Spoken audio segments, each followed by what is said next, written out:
For those of you who've been really enjoying this discussion on Epicurus and want a little bit more, you want to dive into a little bit more of his philosophy and possibly some challenges to it, that's what this section is for. It's a little extra for those of you who want it. We'll review a little bit of those principal doctrines, that other work that is recommended for you to have, as well as kind of maybe look at different challenges or ways of approaching hedonism in general.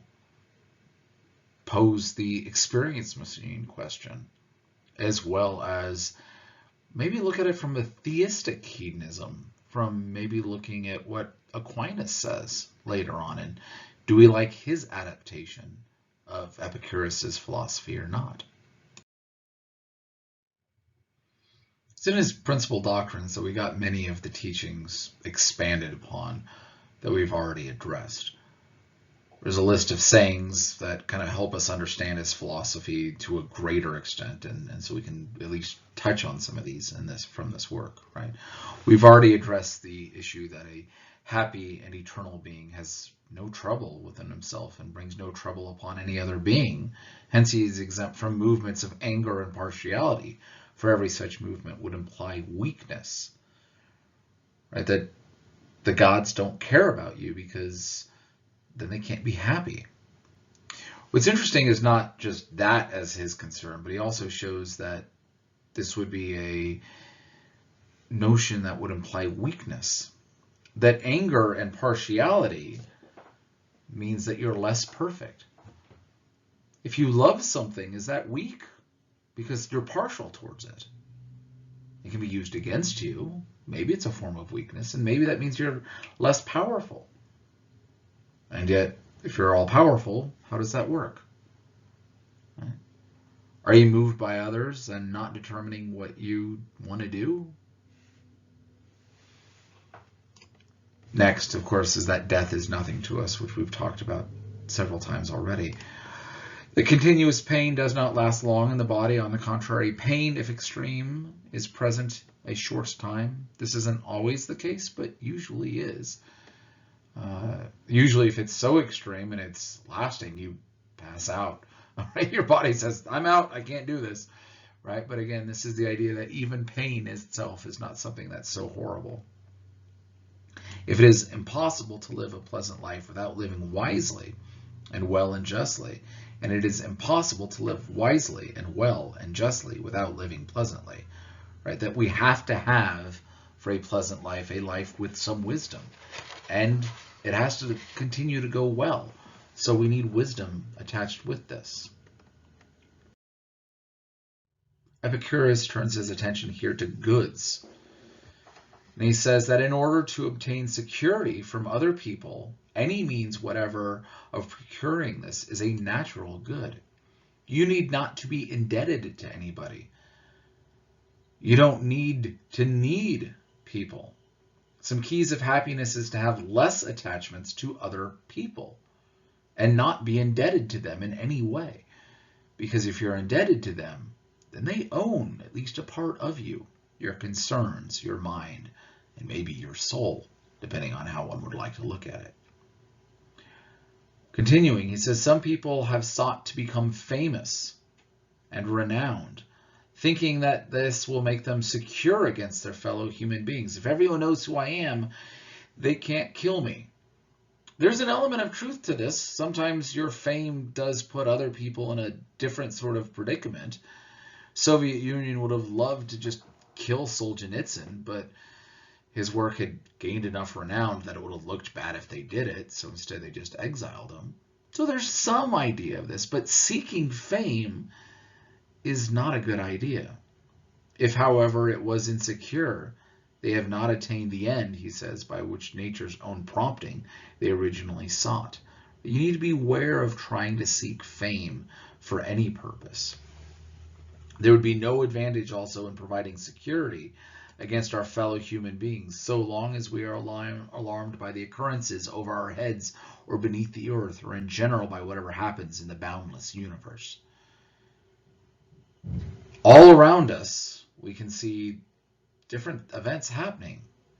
You might be perfectly secure, but the rest of the world can crash down upon you in any moment. that you're not really secure. The most genuine form of security is a quiet and private life withdrawn from the multitude, is what Epicurus advocates. The just person enjoys the greatest peace of mind, while the unjust is full of the utmost disquietude. There are real joys in just being happy with yourself, and this is what we should be aiming for. Fortune itself seldom interferes with the wise person. The greatest and highest interests have been, are, and will be directed by reason throughout the course of his life. Wealth is fine. If you have the choice of having money and not, I'd take the money. But seeking it to try to make you wise isn't going to work. It's a tool. It is not an end. Don't seek it to the loss of others, including wisdom.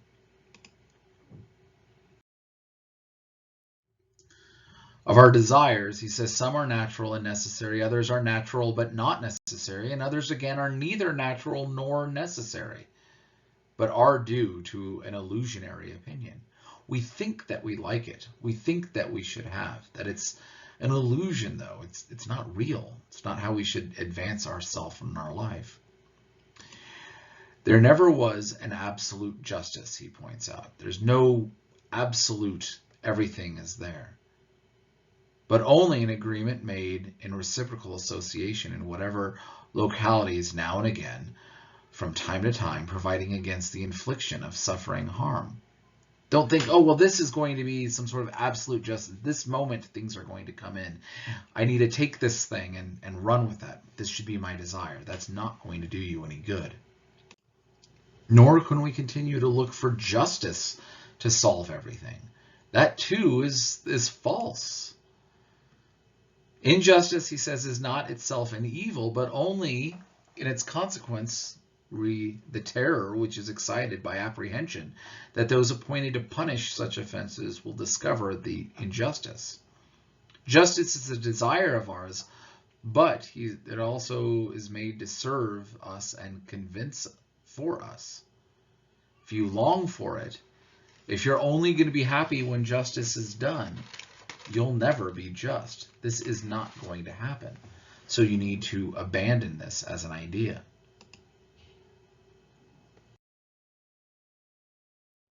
One of the greatest challenges to Epicureanism and hedonism in general, in any form, is what's known as the experience machine problem. Essentially, the question is this: if you can enter into a machine for the rest of your life, not just for a moment, and have all of the most pleasurable experiences, and it seems real at that time, how many of you would do it?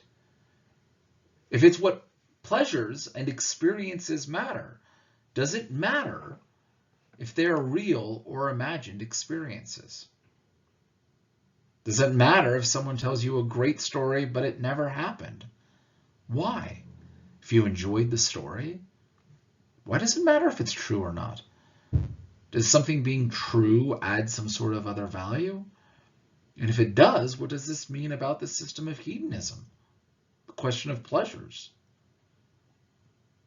Why does it matter if it's a lie? Why do you want, quote, real pleasure and not imagined pleasure? Or are you perfectly content with imagined pleasure? How many of you would be like, throw me in that machine. I get to have everything and I never have to suffer or be in want. I get all of my desires, and yet maybe there's a struggle just enough to make it seem real and worthwhile. They're grounded in something genuine beyond ourselves. That sounds great, right? So looking at this, of trying to understand something that might be more real, a sort of solution could emerge that might lead us towards other forms of hedonism and not just classical hedonism. There can be a sort of theistic hedonism. This looks at hedonism from a slightly different perspective, but is completely in line with other forms of hedonism. And we can kind of see this through Thomas Aquinas. There's an idea that happiness is only really found in God, and therefore we're seeking after happiness. It's just not the pleasures of this world that cause it. It's something bigger and grander. And the same reason why Epicurus would tell you not to indulge and overindulge with fish, right? We have this same sort of argument that can be made about other temptations as far as how Aquinas would see it. To know what Aquinas thinks or says about something, the best place to always go is the Summa. And so here he's asking the question about man's last end. What are the ends? What is it, the things that we are directed to? Whether it belongs to man to act for an end at all, for us to be pointed in a certain direction. He says, all things contained in a genus are derived from the principle of that genus. Now, the end and principle in human operations, as the philosopher, by the way, if you haven't already picked up on this, anytime the philosopher is mentioned, that's Aristotle, states, therefore it belongs to man to do everything for an end. Right? Following Aristotle, we have certain ends to which our life is directed for. Right? This is for Aristotle when we were trying to get eudaimonia, this notion of happiness. And Aquinas is building on that and growing in that.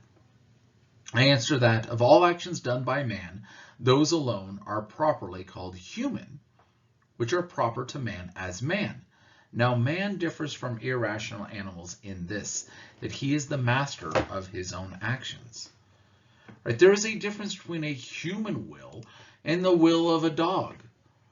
What the dog wants and what a man wants are different. Our wills are different. How we're going to move and operate are different. How we're designed, bred, whatever term we'd like to use, is different. The free will is defined as the faculty and will of reason. Therefore, those actions are properly called human, which proceed from a deliberate will. But the object of the will is the end and the good. Therefore, all human actions must be for an end. This is his answer. We all have an end. We're all directing ourselves to this point, to our major end. He then goes on into Article 4 and says that there is necessary to fix one last end, one thing which we are going after, right? And we have a very similar argument that's made by Aristotle in his pursuit of eudaimonia, right? What are proximate ends and what are final ends? There is a difference here because he says, since the first good diffuses itself according to the intellect, which it is proper to flow forth into the effects according to a certain fixed form, it follows that there is certain measure to the flow of good things from the first good, from which all other goods share their power of diffusion. So he points out here that all of our goods come from the prime good, the first good. If we want to look at things through a Neoplatonic universe, then we would say ultimately from the one. If we're going to follow a theistic conception of the universe, as was the case for Aquinas and others, the virtues all flow from the God. Therefore, this is where goodness comes from. All goodness comes from God, and therefore, when we see something as good, it's as it relates to God, and our directions move that way.